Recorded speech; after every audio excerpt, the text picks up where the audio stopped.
Friends, Vasudev academy के YouTube channel पर आपका हार्दिक स्वागत है।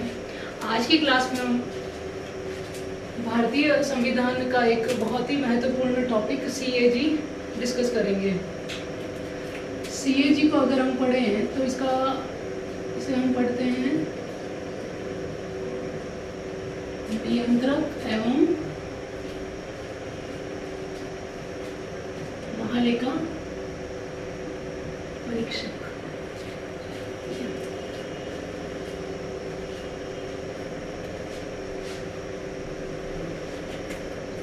इंग्लिश में इसको बोलते हैं controller and auditor general of India. तो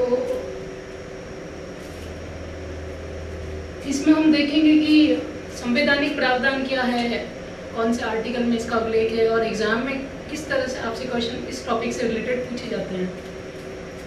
तो संवैधानिक अगर इतिहास की बात करें तो 1860 में इस पद को बनाया गया। अंग्रेजों के टाइम से ही ये पद अस्तित्व में है। 1860 में इस पद को बनाया और उस टाइम जो इसके प्रथम सीएजी थे वह थे नरहरि राव। कौन थे? नरहरि राव। अगर संवैधानिक स्थिति की बात करें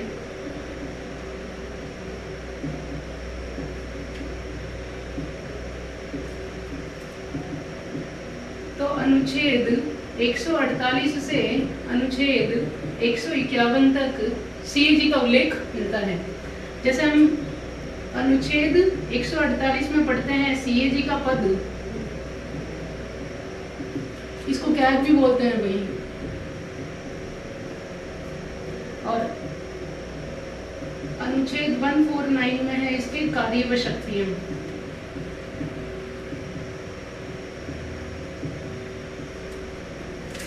बात करेंगे इस पद को क्यों बनाया गया, तो अभी बेसिकली हमको दो बातें ध्यान में रखनी है। 1860 में सबसे पहले सीएजी जो थे वो नरहरि राव थे। 1860 में अंग्रेजों के टाइम से ये पद बना हुआ है। संवैधानिक स्थिति की अगर हम बात करें तो अनुच्छेद 148 से अनुच्छेद 151 में सीएजी के कार्य व शक्तियां और पद का उल्लेख मिलता है और अनुच्छेद 148 में इसके पद और अनुच्छेद 149 में इसकी शक्तियों का उल्लेख मिलता है।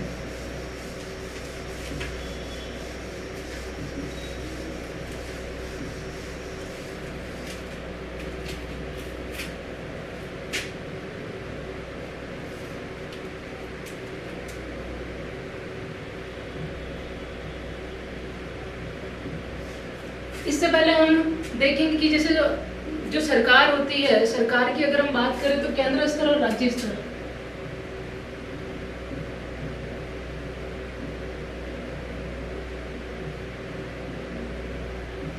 और केंद्र के जो द्वारा जितना भी व्यय किया जाता है उस व्यय का जो लेखा जोखा किया जाता है वह किसके द्वारा किया जाता है? सीएजी के द्वारा। और ये जो व्यय होता है उसे आप बोल सकते हैं सार्वजनिक व्यय। सेम इसी तरह राज्य सरकारों के द्वारा भी जो व्यय किया जाता है उस व्यय का लेखा जोखा कौन करता है?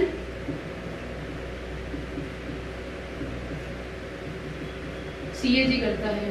तो बेसिकली देखें तो सरकार के द्वारा जो भी सार्वजनिक व्यय किया जाता है उस व्यय का लेखा जोखा करने के लिए किस पद को सृजित किया गया है? सीएजी को सृजित किया गया है। इसीलिए बी.आर.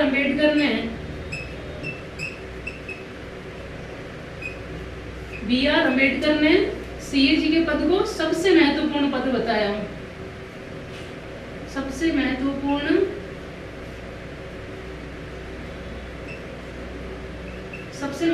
संवैधानिक पद बताया। ठीक है, तो बी.आर. अम्बेडकर ने किस पद को सबसे महत्वपूर्ण बताया? तो किसको बताया? सीएजी के पद को बताया। एक बार फिर से देखते हैं, सरकार चाहे हम केंद्र स्तर की बात करें या राज्य के स्तर की बात करें, केंद्र स्तर पर जो भी सार्वजनिक व्यय किया जाता है इसका लेखा जोखा किसके द्वारा किया जाता है? सीएजी के द्वारा किया जाता है। और सेम इसी तरह राज्य सरकार के द्वारा भी जो व्यय किया जाता है उसका लेखा जोखा सीएजी के द्वारा किया जाता है। अब हम बात करेंगे सीएजी के एक हम बात करेंगे नियुक्ति की, कि इनकी नियुक्ति किसके द्वारा की जाती है। एक हम बात करेंगे कार्यकाल की, एक बात कर लेंगे त्याग पत्र की, और एक हम बात कर लेंगे योग्यता की। ठीक है, तो सीएजी की जो नियुक्ति होती है वह की जाती है राष्ट्रपति के द्वारा। सीएजी की नियुक्ति किसके द्वारा की जाती है? राष्ट्रपति के द्वारा। और आपको पता है कि राष्ट्रपति स्वयं से कोई कार्य नहीं करता है, वो किसकी सिफारिश के आधार पर करता है? मंत्रिपरिषद की सिफारिश के आधार पर। तो नियुक्ति किसके द्वारा की जाती है? राष्ट्रपति के द्वारा। और राष्ट्रपति किसकी सिफारिश के आधार पर सीएजी की नियुक्ति करता है? मंत्रिपरिषद की सिफारिश के आधार पर। अगर हम कार्यकाल की बात करें तो सीएजी का कार्यकाल होता है 5 वर्ष या 6 वर्ष या 65 वर्ष, जो भी पहले पूरा हो।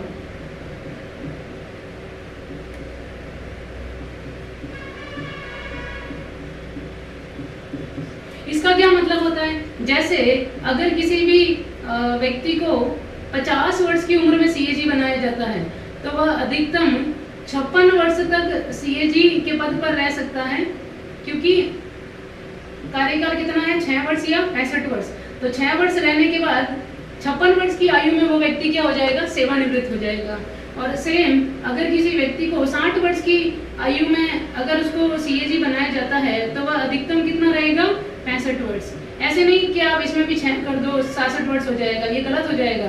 ठीक है, जो भी पहले पूरा हो, या तो 6 वर्ष पहले पूरा हो या 65 वर्ष पहले पूरा हो, जो भी पहले पूरा हो वो कार्यकाल आप याद रखेंगे। तो सीएजी का जो कार्यकाल होता है वो कितना होता है? 6 वर्ष या 65 वर्ष, जो भी पहले पूरा हो। फिर हम बात करेंगे त्यागपत्र की। तो त्यागपत्र देते हैं वो राष्ट्रपति को। किसको देते हैं? राष्ट्रपति को। राष्ट्रपति को संबोधित करते हुए सीएजी अपना त्यागपत्र देते हैं। और हम योग्यता की अगर बात करें तो ऐसा लिखा हुआ है कि भारतीय अखिल सेवा का कोई भी अधिकारी, भारतीय अखिल सेवा का कोई भी अधिकारी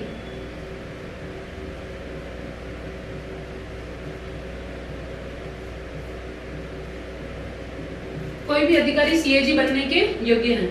तो क्या बात करी हमने अभी? तो नियुक्ति की बात करी, तो नियुक्ति कौन करता है? राष्ट्रपति। राष्ट्रपति किसकी सिफारिश के आधार पर करता है? मंत्रिपरिषद की। कार्यकाल की अगर बात करें तो 6 वर्ष या 65 वर्ष, जो भी पहले पूरा हो। त्यागपत्र की बात करें तो त्यागपत्र किसको देते हैं? राष्ट्रपति को देते हैं। योग्यता की बात करें तो भारतीय प्रशासनिक सेवा का कोई भी अधिकारी क्या बन सकता है? सीएजी बन सकता है।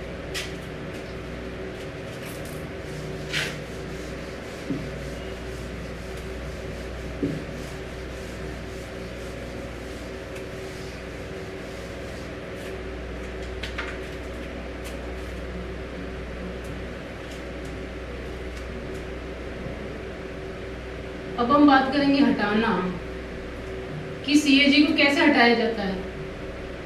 तो सीएजी को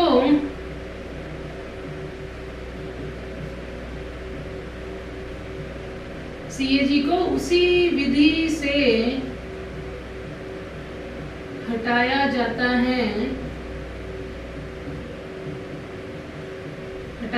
है जिस विधि से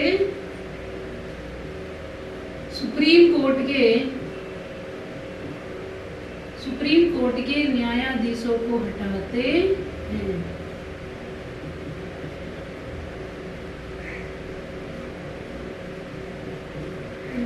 सीएजी को कैसे हटाते हैं भाई?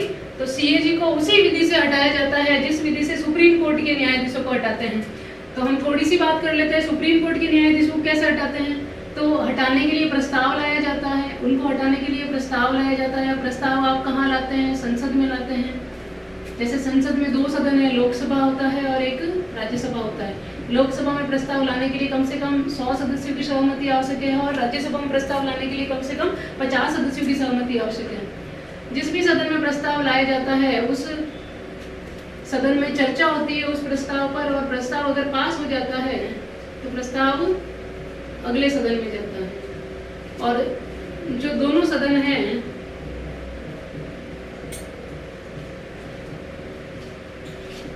वो अपने प्रस्ताव को 2/3 बहुमत से क्या करते हैं, पास करते हैं।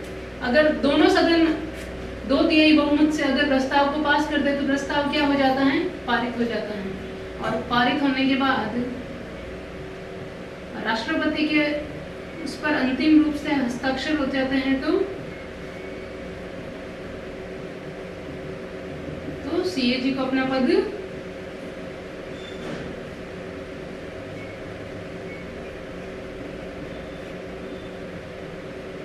छोड़ना पड़ेगा। देखिए हमने क्या बात करी यहाँ पर, हटाना की हम बात कर रहे हैं। किसे हटाने की बात कर रहे हैं, सीएजी को हटाने की बात कर रहे हैं। हटाने के लिए सिंपल शब्दों में लिखा हुआ है कि सीएजी को उसी विधि से हटाया जाता है जिस विधि से सुप्रीम कोर्ट के न्यायाधीशों को हटाते हैं। और सुप्रीम कोर्ट के न्यायाधीशों को हटाने के लिए संसद में प्रस्ताव लाया जाता है और संसद के दोनों सदस्य अपने 2/3 बहुमत से अगर उस प्रस्ताव को पारित कर दे तो वो प्रस्ताव पारित हो जाता है। और अंतिम रूप से राष्ट्रपति के हस्ताक्षर के बाद सीएजी को अपना पद छोड़ना पड़ता है। तो ये बात करी हमने सीएजी को हटाने के बारे में।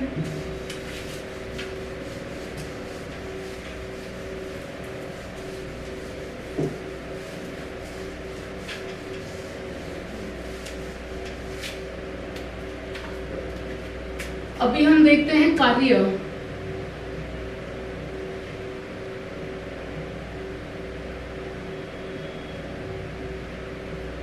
कार्य शक्तियां, तो इसका उल्लेख मिलता है अनुच्छेद 149 में।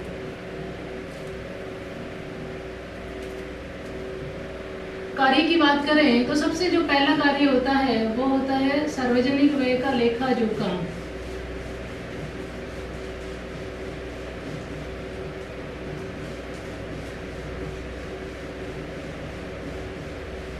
चाहे वो केंद्र करे चाहे वो राज्य करे।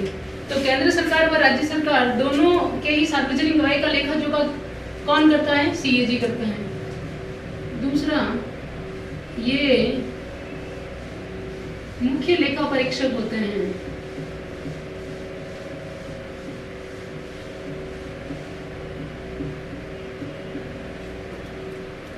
तीसरा,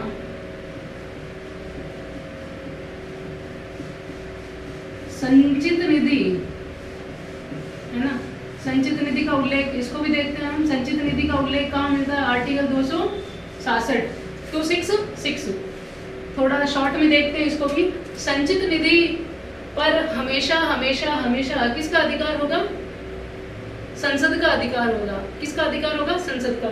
संचित निधि पर संसद का अधिकार होता है, आर्टिकल 266 में इसका उल्लेख मिलता है। और संचित निधि में जो पैसा जमा होता है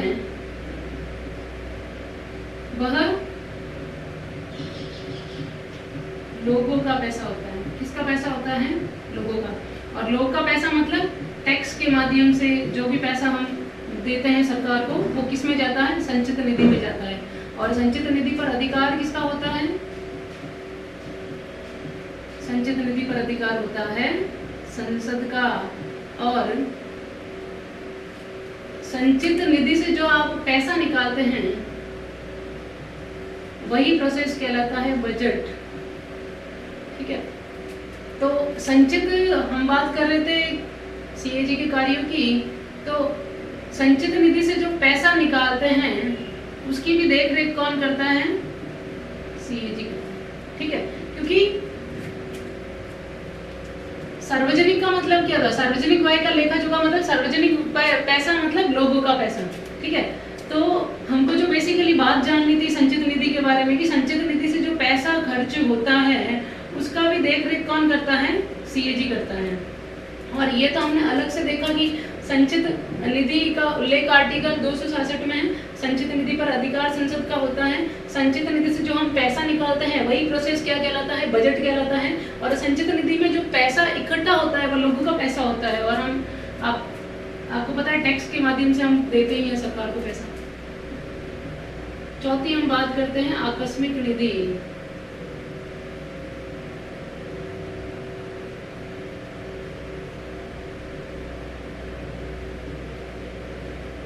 अनुच्छेद 267 में आकस्मिक निधि का उल्लेख मिलता है। इसको बोलते हैं कंसोलिडेटेड फंड।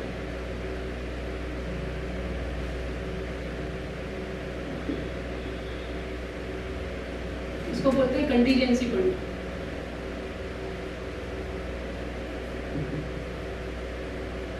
ठीक है, इसको देखते हैं थोड़ा सा।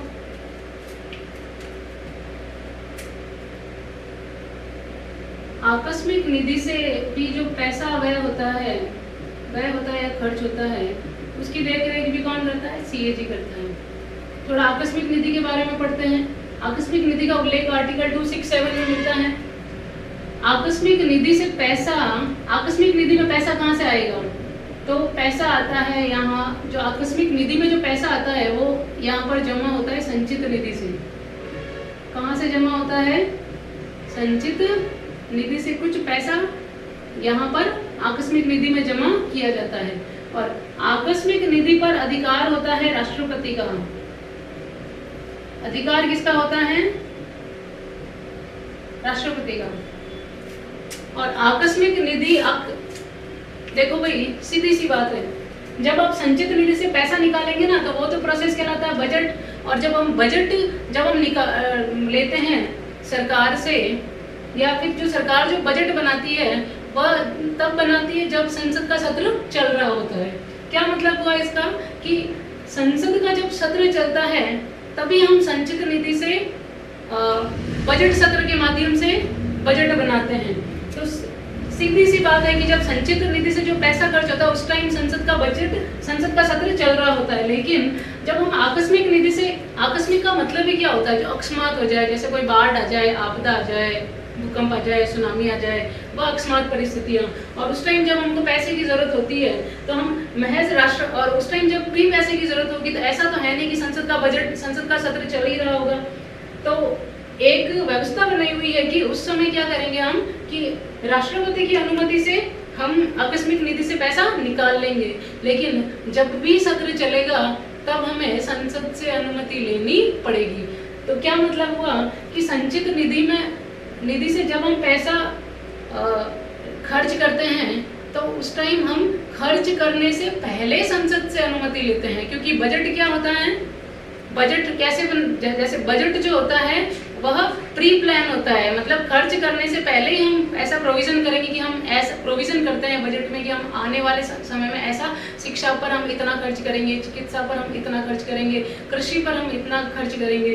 ठीक है, तो खर्च करने से पहले हम संचित निधि से खर्च करने से पहले हम संसद से क्या लेते हैं? अनुमति लेते हैं। लेकिन आकस्मिक निधि में हम खर्च करने के बाद संसद से अनुमति लेते हैं। तो दोनों में बहुत डिफरेंस है। आप अच्छे से याद रखिएगा इसको, कि संचित निधि से पैसा खर्च करने से पूर्व संसद से अनुमति लिया जाता है, जबकि आकस्मिक निधि में पैसा खर्च करने के बाद संसद से अनुमति ली जाती है। तो उस टाइम क्या होता है कि सिर्फ राष्ट्रपति से परमिशन लेकर जो भी हमारी अकस्मात जो परिस्थिति आ गई है, भूकंप आ गया, बाढ़ आ गई है, कोई भी आपदा आ गई है, ठीक है, तो उस टाइम हम राष्ट्रपति से ही परमिशन लेकर पैसा आकस्मिक निधि से निकालते हैं, खर्च करते हैं। और जब भी फिर आगे जो भी सत्र आएगा संसद का, उस समय हम संसद से क्या ले लेंगे? अनुमति ले लेंगे। ठीक है, तो कार्य और शक्तियों को अगर हम देखें तो सार्वजनिक व्यय पर निगरानी कौन रखता है? लेखा जोखा कौन करता है? चाहे केंद्र सरकार खर्च करे चाहे राज्य सरकार खर्च करे, कौन करता है? सीएजी करता है। सीएजी मुख्य लेखा परीक्षक होता है। संचित निधि से भी जो पैसा व्यय होता है उस पर सीएजी निगरानी रखता है, और आकस्मिक निधि से भी जो पैसा व्यय होता है उस पर भी सीएजी निगरानी रखता है।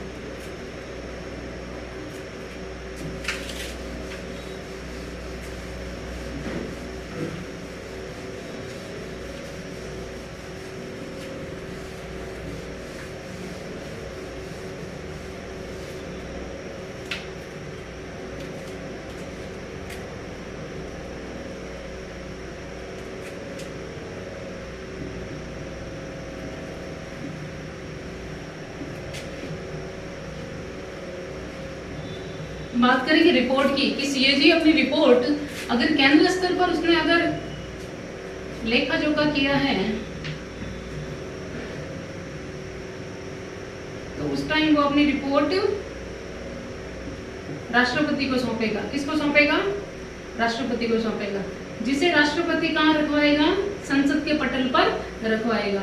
तो आपसे अगर ऐसा पूछ ले कोई कि केंद्र स्तर पर सीएजी अपनी रिपोर्ट किसे सौंपता है, संसद को सौंपता है डायरेक्टली, राष्ट्रपति को सौंपता है, प्रधानमंत्री को सौंपता है, इनमें से कोई नहीं, तो किसको सौंपता है? राष्ट्रपति को सौंपता है। जिसे राष्ट्रपति कहाँ रखवाता है? संसद में रखवाता है। अगर यही बात राज्य के स्तर पर अगर हम बात करें तो राज्य के स्तर पर जो लेखा जोखा होता है उसकी रिपोर्ट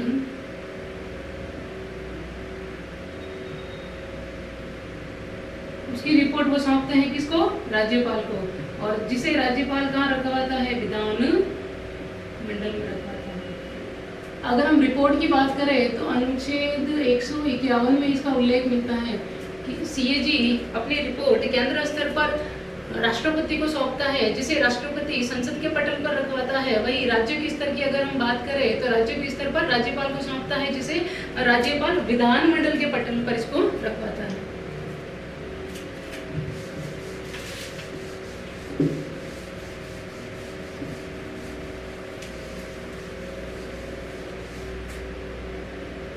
तो सीएजी में हमने क्या क्या देखा? हमने देखा नियुक्ति कैसे होती है, सीएजी कौन व्यक्ति बन सकता है, कार्यकाल कितना होता है, हटाते कैसे हैं, उनके कार्य क्या है, शक्तियाँ क्या हैं। एक दो बातें हैं जो और देख लेते हैं। देखो 1976 में एक कमेटी बनी थी एल.के. झा समिति, एल.के. झा समिति, जिसमें क्या करा गया? लेखांकन और अंकेक्षण, इसको बोलते हैं ऑडिट, इसको बोलते हैं अकाउंटिंग। ठीक है, इस समिति की सिफारिश पर लेखांकन और अंकेक्षण को अलग अलग किया गया है ना। इससे पहले ये जो दोनों ही कार्य है वो कौन करता था? सीएजी करता था। किससे पहले? 1976 से पहले। लेकिन 1976 में एक कमेटी बनती है एल.के. झा समिति, जिसमें यह बोला जाता है कि अंकेक्षण और लेखांकन के कार्य को क्या कर दे? सेपरेट कर दे। तो जो अंकेक्षण का जो कार्य बात करते हैं हम पहले केंद्र स्तर पर, तो अंकेक्षण का जो कार्य किया जाता है वो सीएजी के द्वारा किया जाता है। लेकिन 76 के बाद लेखांकन का कार्य किस स्तर पर बात कर रहे हैं? केंद्र स्तर पर बात कर रहे हैं हम, तो करता है सीजीए। बहुत ही important question.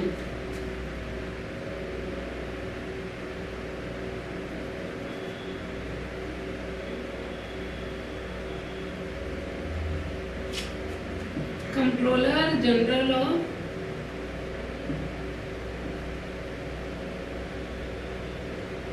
Controller general of accounts, जिसे आप लिख सकते हैं लेखा। ठीक है, तो यह सीएजी, यह सीजीए।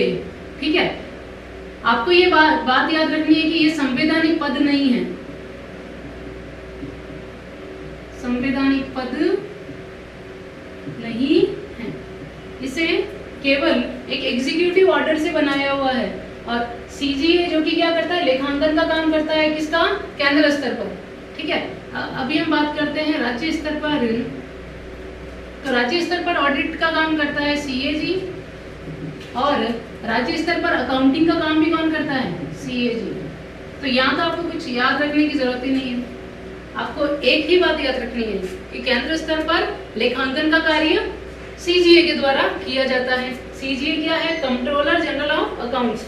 और सीजीए के बारे में 2-3 बातें याद रखनी है। 1976 में इस पद को बनाया गया, एल.के. झा समिति की सिफारिश के आधार पर यह पद बना, और ये पद संवैधानिक नहीं है। एक कार्यपालिका के एक एग्जीक्यूटिव ऑर्डर से इसको बनाया हुआ है।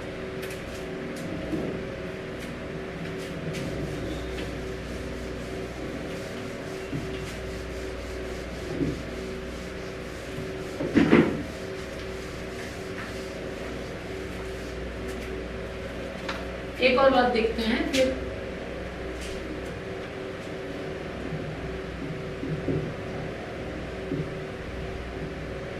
एक आपने नाम सुना होगा पीएसी।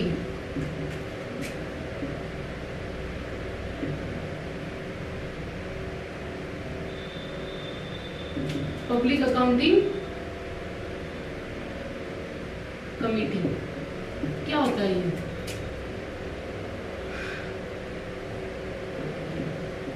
सीएजी अपनी रिपोर्ट सौंपते हैं, किसको सौंपते थे? आपको बताया हमने अभी, राष्ट्रपति को।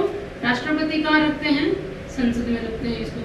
तो संसद की एक समिति होती है पीएसी,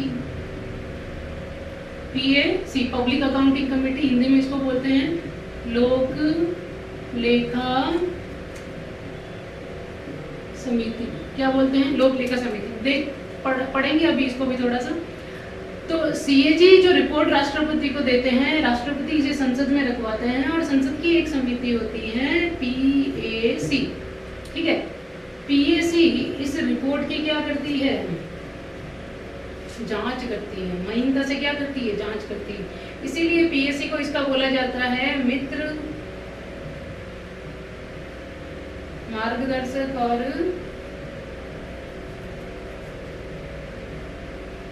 दार्शनिक। क्या बोलते हैं? मित्र मार्गदर्शक और दार्शनिक। पीएसी की अगर हम बात करें तो पीएसी को 1919 के अधिनियम के तहत बनाया। 1919 के अधिनियम को जानते हैं, मॉन्टेग्यू चेम्सफोर्ड अधिनियम के तहत। और इसके तहत इसकी स्थापना होती है 1921 में। इसमें टोटल 22 सदस्य होते हैं। कितने सदस्य होते हैं? 22 सदस्य होते हैं।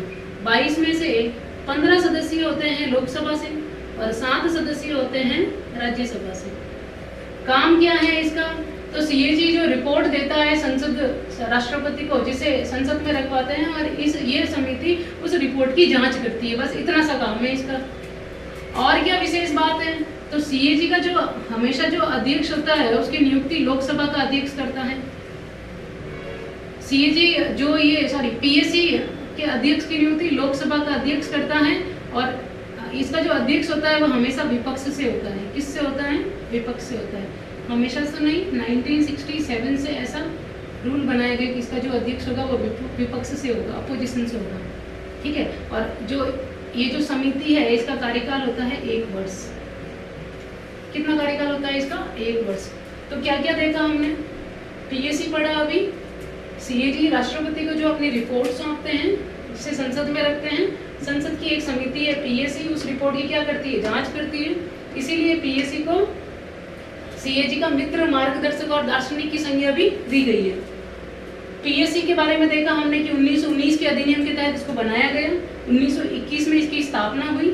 22 सदस्यीय समिति होती है ये टोटल, जिसमें 15 सदस्य लोकसभा से होते हैं और 7 सदस्य राज्यसभा से होते हैं। और 1967 से इसका जो अध्यक्ष होता है वो लोकसभा में विपक्ष से होता है। कार्यकाल इसका 1 वर्ष होता है और लोकसभा के अध्यक्ष के द्वारा इसकी नियुक्ति, पीएसी के अध्यक्ष की नियुक्ति की जाती है। तो दोस्तों, आज की क्लास में हमने क्या देखा? सीएजी के बारे में देखा। बहुत ही महत्वपूर्ण टॉपिक है एग्जाम के पॉइंट ऑफ व्यू से, और यहाँ से हमेशा क्वेश्चन पूछे जाते हैं। तो आज की क्लास में इतना ही।